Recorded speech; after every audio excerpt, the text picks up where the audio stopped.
up, y'all? It's D. About to react to this impressive vid. It's titled Nicki Minaj targeted by a trespasser. Meg Thee Stallion hospitalized. And FLO needs support and Normani. They need support and Normani? Or are you saying you're just going to mention Normani? Or are you saying that FLO needs to add Normani to their group? I don't know. Let's hear what she's talking about. Let's watch.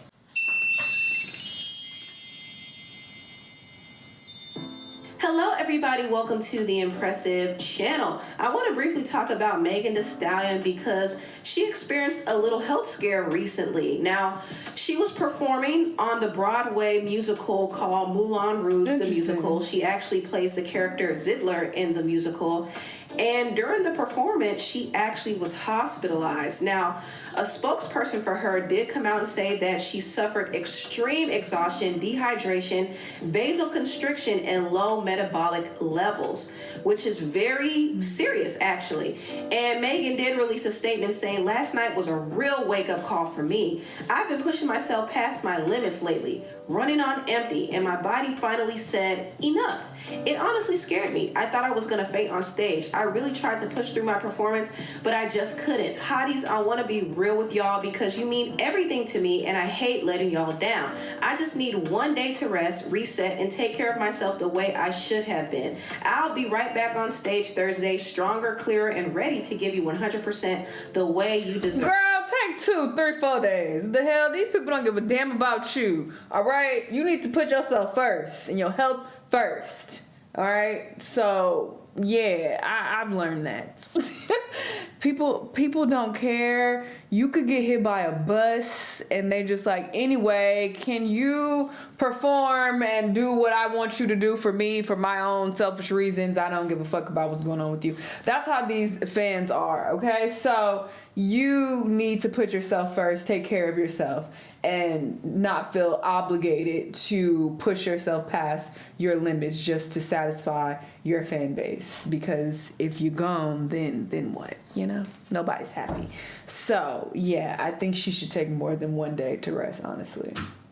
Thank you for always riding with me and loving me through everything. Okay, so she is doing better now, which is great because I was concerned that something may have happened to her. And honestly, the real fans, okay, the people who do actually care, because I'm not going to say everybody's like that because they're not, but the people who do really care, those are the ones who will be like, take time to yourself and get better. We want you healthy. Like they're more, you know, understanding and have more empathy and give these people grace. So I think that they would be okay with her taking a day off or having to reschedule a show or whatever. And at first it seemed like a grave situation because honestly, if I was going to see an artist and they were having health concerns, it would be like, hey, you know, like, it is what it is. Like, I'm not about to be mad, like, damn, how dare you don't perform and how dare you, you know, have health problems, you know. But some people are weird and that's how they view things. Dallas came out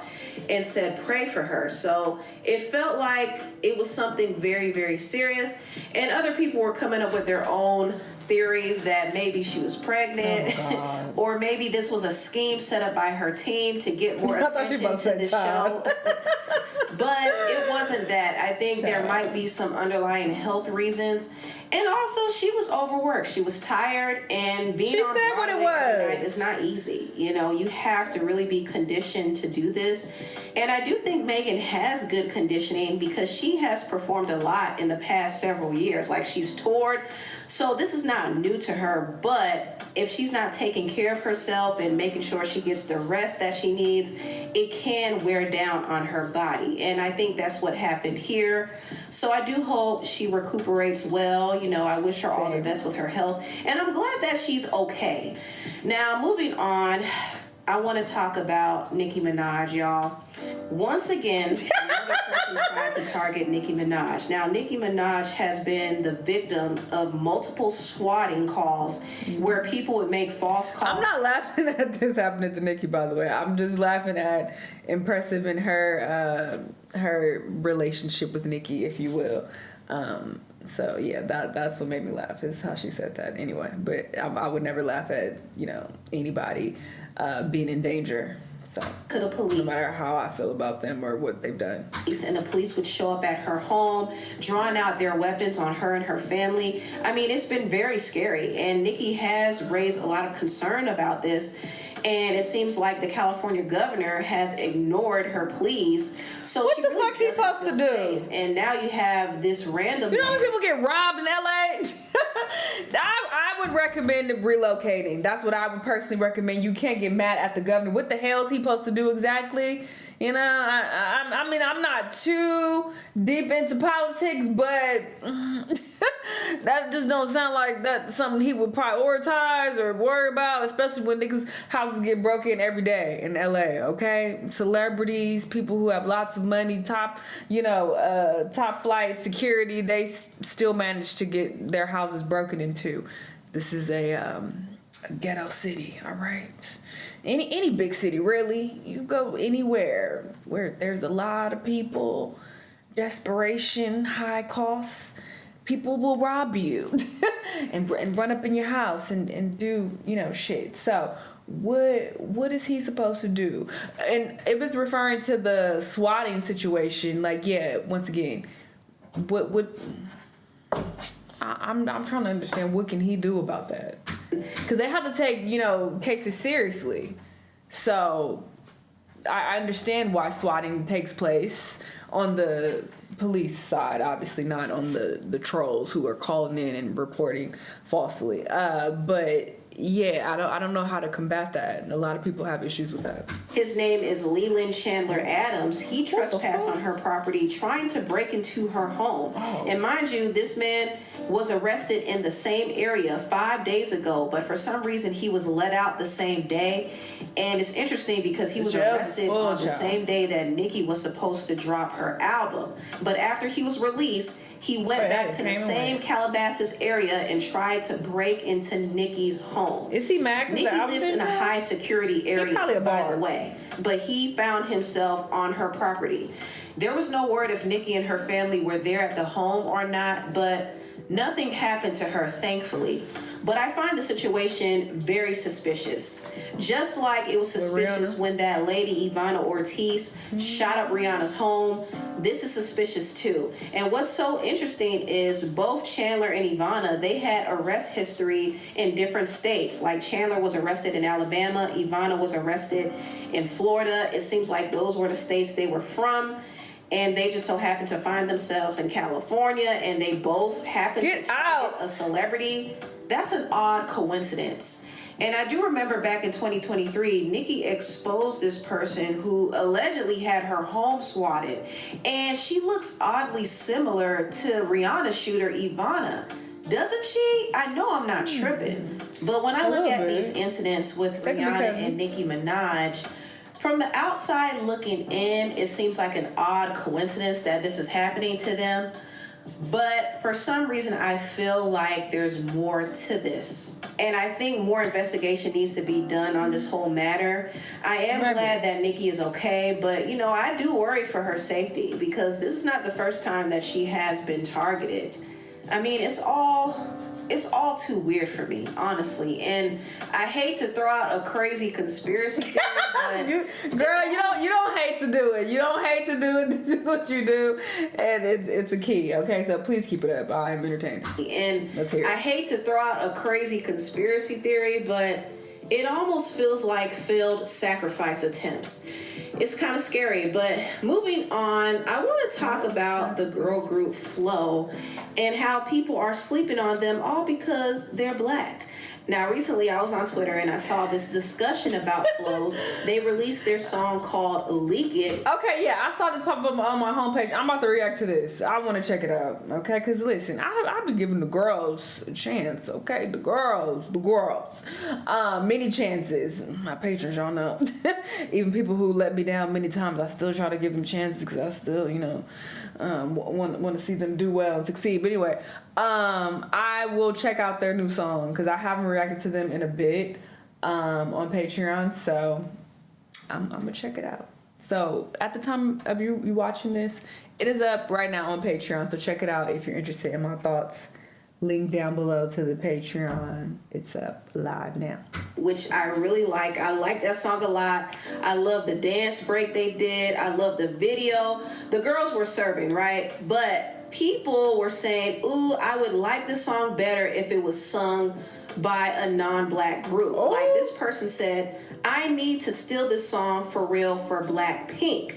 And people were like, why don't you just support FLO? Why would you want the song to go to Blackpink instead? And it kind of just made me realize that this is the reason why it's hard for black artists to really pop, because the thing is, people love black music, they love black culture, they just don't like black people. Mm-hmm. Either they don't like them or they don't feel like they can identify with them, so they don't support them. They rather support the non-black people who copy them.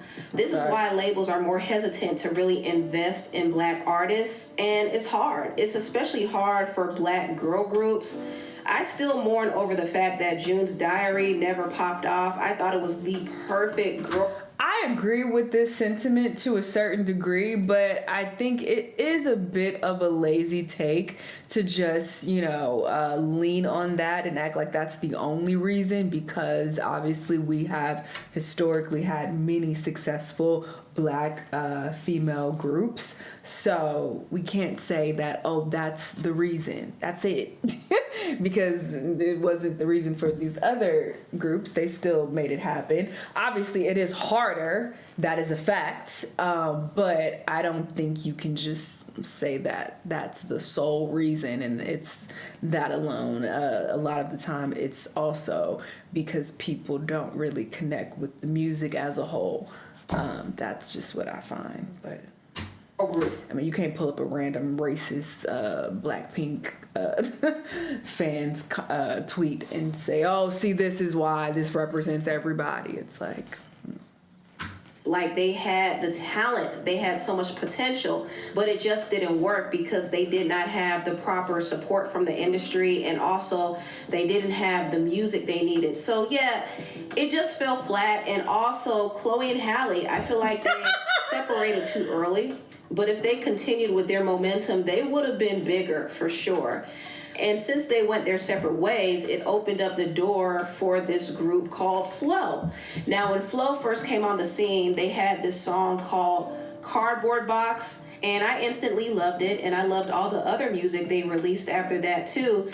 They definitely were tapping into that Y2K R&B's sound. And at the time, it was kind of refreshing because you really didn't see a lot of girl groups even doing that. But fast forward to now, you see several different girl groups popping up making similar sounding music. And I kind of feel like they definitely have been taking notes from FLO. They might not do everything exactly the way FLO does it, but I wouldn't be surprised if some of them were studying them to some extent. And FLO won't really get that credit, and they're not going to get credit for a lot of things. They're just going to have to fight harder than the other non-black girl groups to get the same amount of attention. But FLO is doing everything right. They're very talented. They make great music. They're super consistent. And they're elevating their performance level too, which I think is important because, some of these girl groups are really taking it up a notch. Like Cat's Eye, for example, like those girls can perform. Mm-hmm. Their music might be trash, but they can really, really perform. And I know FLO is paying attention to that, and they're like, okay, we need to step our game up too. So they're definitely improving, and I think this will make them a real force if they continue in this path. Now, last but not least, did y'all know Normani was on this show called The Masked Singer? She recently revealed herself, and she even had Khalid perform with her on stage. They performed their hit song, Love Lies. So she was doing this side quest this whole time. And I think she was like the crane. That was her costume. And I had to look back and see some of the performances, and she actually sounded good, and she was dancing and everything. That's one thing Normani's gonna do. She's gonna always put on a show. She's really a top-tier performer. I just hope she comes back out and drops another album. I think she deserves a fair shot because her Dopamine album, it was really good, but it was slept on. She had no support. So hopefully things are different this time for her. It seems like she is getting back out there. So I do wish her all the best. And I will be supporting whatever she puts out. Anyway, tell me what you all think about. Love it. Listen, one thing about Impressive, she rides for the girls, okay? She rides for the black girls, the, you know, underground people I ain't never even heard of. You know, I have accused her of trying to put her cousin on in the past when she mentioned some random person that, you know, I forgot about y'all. But, you know, she definitely, you know, goes to bat for these girls. So I respect it. I appreciate it. And yeah, I'm gonna go check out FLO's new song and video and see, you know, how I feel about it. So yeah, like I said, it'll be up on Patreon at the time of you watching this. So check it out if you're interested. Link down below. Y'all let me know what y'all think though, and I'll see you on the next one. Bye.